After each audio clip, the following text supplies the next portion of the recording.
শিক্ষকদের জন্য কড়া নির্দেশ। বিএলও দায়িত্ব না নিলে জেল ও জরিমানা হতে পারে কি? বিএলও ডিউটি না নিলে শিক্ষকদের জেল জরিমানা হতে পারে কিনা এটা নিয়ে বিস্তারিত চলুন প্রতিবেদনটি দেখে নিন।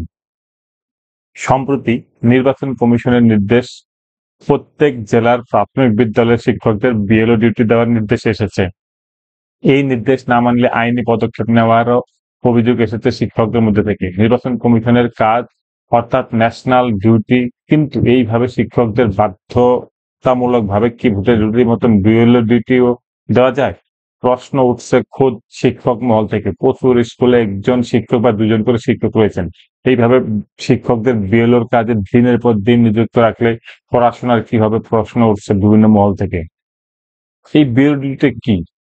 বিএলও এর ফুল ফর্ম হচ্ছে বুথ লেভেল অফিসার। নির্বাচন কমিশনের নির্দেশে যারা বুথ স্তরে ভোটার তালিকা সংশোধন ও ভোটার তালিকা সংক্রান্ত বিভিন্ন প্রশাসনিক কাজ করে থাকেন তাদের বুথ লেভেল অফিসার বলা হয়। প্রত্যেক বুথে আগে থেকেই বিএলও অফিসার নিয়োগ করা থাকে। সাধারণত কোনো বুথের অঙ্গনওয়াড়ি কর্মী, পার্শ্ব শিক্ষক, এফএসকে, এমএসকে ও চুক্তিভিত্তিক শিক্ষকেরা বিএলও ডিউটি করে থাকেন। কিন্তু নির্বাচনের আগে এই মুহূর্তে সারা রাজ্যের ভোটার তালিকার সংশোধন ও প্রচুর ভুয়ো নাম বাদ পড়ার কথা শোনা যাচ্ছে। তাই এবার একসাথে প্রচুর কর্মীর প্রয়োজন পড়েছে। তাই স্কুল শিক্ষকদের এই কাজে নিযুক্ত করা হচ্ছে। বাধ্যতামূলকভাবে বিএলও ডিউটির নির্দেশ। সম্প্রতি মুর্শিদাবাদের ডিএম ও জেলা নির্বাচনী কার্যালয় থেকে একটি নির্দেশিকা সমস্ত সরকারি প্রাথমিক ও মাধ্যমিক বিদ্যালয়ের সহকারী শিক্ষকদের বিএলও হিসেবে নিয়োগ করার কথা বলা হয়েছে।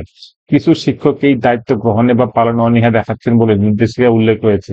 প্রশাসন এটিকে গুরুত্বের সঙ্গে বিবেচনা করে এই আচরণকে বিধিবদ্ধ দায়িত্বের লঙ্ঘন হিসেবে গণ্য করছেন। নির্দেশিকায় স্পষ্টভাবে বলা হয়েছে যে বিএলও ডিউটি এর দায়িত্ব পালন বাধ্যতামূলক এবং এতে কোনো অবহেলা সহ্য করা হবে না। আইনি ব্যবস্থা: যদি কোনো শিক্ষক বিএলও দায়িত্ব পালনে অস্বীকৃতি জানান বা অবহেলা করেন তবে তা সরকারি দায়িত্ব লঙ্ঘন হিসেবে বিবেচিত হবে। এই ক্ষেত্রে the representation of the people act 1950 ধারা 32 অনুযায়ী শৃঙ্খলা ভঙ্গের অভিযোগে কঠোর ব্যবস্থা নেওয়া হবে। দোষী সাব্যস্ত হলে 1 বছরের কারাদণ্ড, জরিমানা বা উভয়ই দণ্ড হতে পারে। রাজ্যব্যাপী পরিস্থিতি: এই নির্দেশিকা মুর্শিদাবাদ জেলার জন্য জারি হলেও এই সমস্যা শুধুমাত্র এই জেলার মধ্যে সীমাবদ্ধ নয়। রাজ্যের বিভিন্ন জেলায় শিক্ষকরা বিএলও এর দায়িত্ব পালনে অনীহা প্রকাশ করেছেন এবং প্রশাসন এই বিষয়ে কঠোর অবস্থান গ্রহণ করেছে। আইন অনুযায়ী বিএলও ডিউটি কি সত্যি বাধ্যতামূলক? জেলা নির্বাচন কমিশনের নির্দেশ অনুসারে সরকারি প্রাথমিক ও মাধ্যমিক বিদ্যালয়ের শিক্ষকদের বুথ লেভেল অফিসার হিসেবে নিয়োগ করা বাধ্যতামূলক বলে উল্লেখ করা হয়েছে। জনপ্রতিনিধিত্ব আইন 1950 ধারা 13B অনুযায়ী এই নির্দেশ দেওয়া হয়েছে বলে নির্দেশিকা উল্লেখ করা হয়েছে। ভারতীয় নির্বাচন কমিশনের 1950 ধারা 13B অনুযায়ী রাজ্য বা স্থানীয় সরকারের গ্রুপ সি বা তার উপরের পদে কর্মরত নিয়মিত কর্মচারীদের বিএলও হিসেবে নিয়োগে প্রাধান্য দেওয়া হয়। সেই ধরনের কর্মচারী না পাওয়া গেলে তখন অঙ্গনারী কর্মী, চুক্তিভিত্তিক শিক্ষক বা কেন্দ্র সরকারি কর্মচারীদের নিয়োগ করা যেতে পারে। তবে বাস্তবে এই নিয়মের লঙ্ঘন দেখা যায়। অনেক ক্ষেত্রে শিক্ষকদের তাদের জেলার বাইরে বা যে বুথের বাসিন্দা তারা নন সেখানে নিয়োগ করা হচ্ছে, যা আইনের পরিপন্থী। ডিউটি অস্বীকারের পরিণতি: শিক্ষকদের মধ্যে ধারণা রয়েছে যে বিএলও দায়িত্ব অস্বীকার করলে কঠোর শাস্তি হতে পারে। তবে জনপ্রতিনিধিত্ব আইন 1950 ধারা 32 ভোটার তালিকা প্রস্তুতিতে যদি ভুল হয় সেখানে শাস্তির নিদান রয়েছে। তবে ডিউটি না করলে বা ডিউটি দায়িত্ব প্রত্যাখ্যানের ক্ষেত্রে কি হবে সেই বিষয়ে স্পষ্ট কিছু বলা নেই। কারণ বিএলও দায়িত্ব অস্বীকার করলে সরাসরি জেল ও জরিমানার সম্ভাবনা রয়েছে কিনা তা কেবলমাত্র আইনি বিকল্পই সিদ্ধান্ত নিতে পারে। নির্বাচন কমিশনের ক্ষমতা: নির্বাচন কমিশন শিক্ষকদের সরাসরি নিয়োগকর্তা নয়।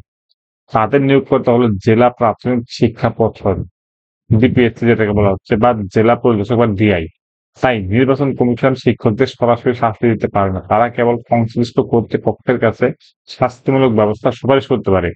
শিক্ষকদের চাকরি বরখাস্ত বা সাসপেনশনের ক্ষমতা কার্যত নির্বাচন কমিশনের নেই।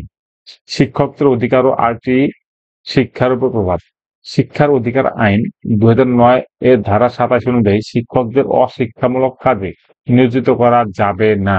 তবে জনগণনা, বিপর্যয় মোকাবেলা ও নির্বাচনের কাজে এর ব্যতিক্রম, কিন্তু সেজন্য এই আইন অনুসারে দেওয়া হচ্ছে।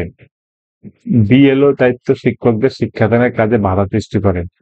কাজের চাপ, বাড়ি বাড়ি সমীক্ষা, ভোটার তালিকা প্রস্তুতি, আবেদন যাচাই এবং মিটিং এ অংশগ্রহণের মতো কাজ শিক্ষকদের উপর অতিরিক্ত একটা চাপ সৃষ্টি করে। ক্ষতিপূরণের অভাব, বিএলও দায়িত্বের জন্য শিক্ষকদের প্রায় ছুটির দিনে কাজ করতে হয়। শ্রম আইন অনুযায়ী এর জন্য ক্ষতিপূরণমূলক ছুটি ও ওভারটাইম বেতন প্রাপ্য, কিন্তু নির্বাচন কমিশন এই বিষয়ে কোনো ব্যবস্থা নেয় না। শিক্ষকদের একাংশ এই নিয়োগ নীতির বিরুদ্ধে আইনি পদক্ষেপ নিচ্ছেন। কলকাতা হাইকোর্টে এই বিষয়ে মামলা দায়েরের প্রস্তুতি চলছে এবং অনেক শিক্ষক এতে আবেদনকারী হিসেবে যোগ দিচ্ছেন। এই মামলার গতি প্রগতি ভবিষ্যতে এই বিষয়ে গুরুত্বপূর্ণ প্রভাব ফেলতে পারে। সারা রাজ্যের ভোটার তালিকা সংশোধনের কাজ একসাথে এসে পড়ায় সম্প্রতি নির্বাচন কমিশনের উপর চাপ অনেকটাই বেড়ে গেছে। তাই একসাথে প্রচুর সংখ্যক বিএলও নিয়োগের প্রয়োজন রয়েছে। এই কারণে প্রচুর শিক্ষক এই সংক্রান্ত নির্দেশিকা পেয়েছেন, তবে প্রচুর শিক্ষক এই কাজে সাদর আমন্ত্রণ জানালেও শিক্ষকদের একাংশ বিএলও ডিউটি করতে রাজি নন। এই ব্যাপারে ইতিমধ্যেই আদালতে মামলা দায়ের করা হচ্ছে। এবার দেখার শেষমেশ কি সিদ্ধান্ত হয়।